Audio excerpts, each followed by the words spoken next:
Oggi affrontiamo un tema di cui si parla da decenni, dove c'è una polemica per chi segue questi temi tra chi dice che ci siamo andati, tra chi dice che non ci siamo andati.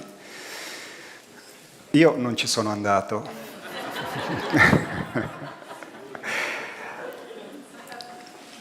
Purtroppo, sia nella fazione pro che nella fazione contro sbagliano tutte e due o hanno ragione tutte e due, perché manca il protagonista vero di tutta questa storia, che sono gli extraterrestri.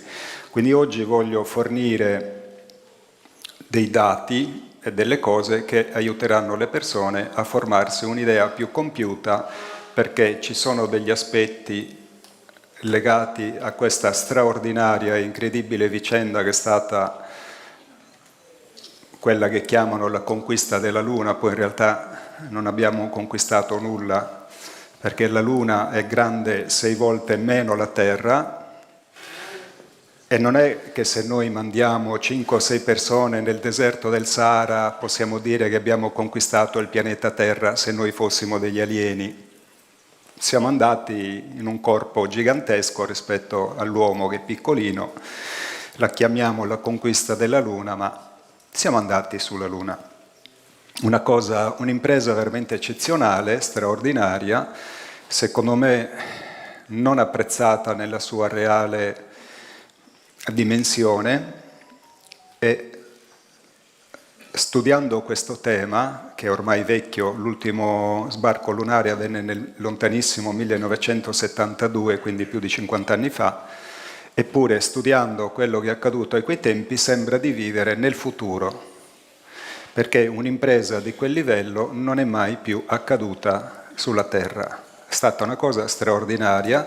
Questi uomini che affrontarono questa incredibile sfida avevano un coraggio veramente impressionante, ma in realtà c'è stata una manina occulta che ha favorito tutto quello che è accaduto sia prima della partenza e sia durante e sia dopo. Quindi affronterò questo tema.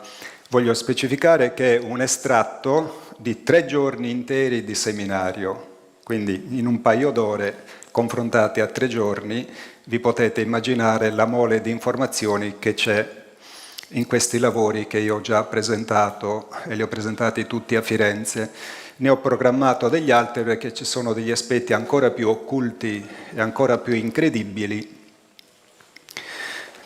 che non conosce quasi nessuno e che sono addirittura alla base stessa di questa incredibile conquista.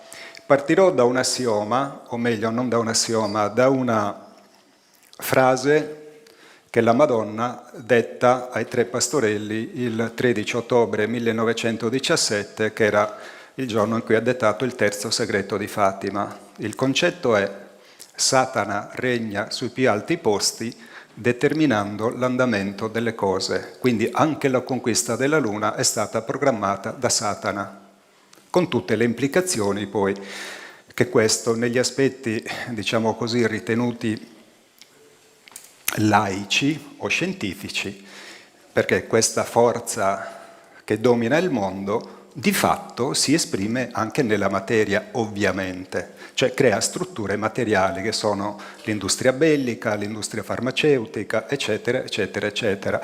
Siccome noi siamo uno spirito dentro la carne, anche le entità spirituali si manifestano nella materia, non sono nel mondo spirituale, perché se devono attuare un processo all'interno della società umana lo devono fare con strutture materiali.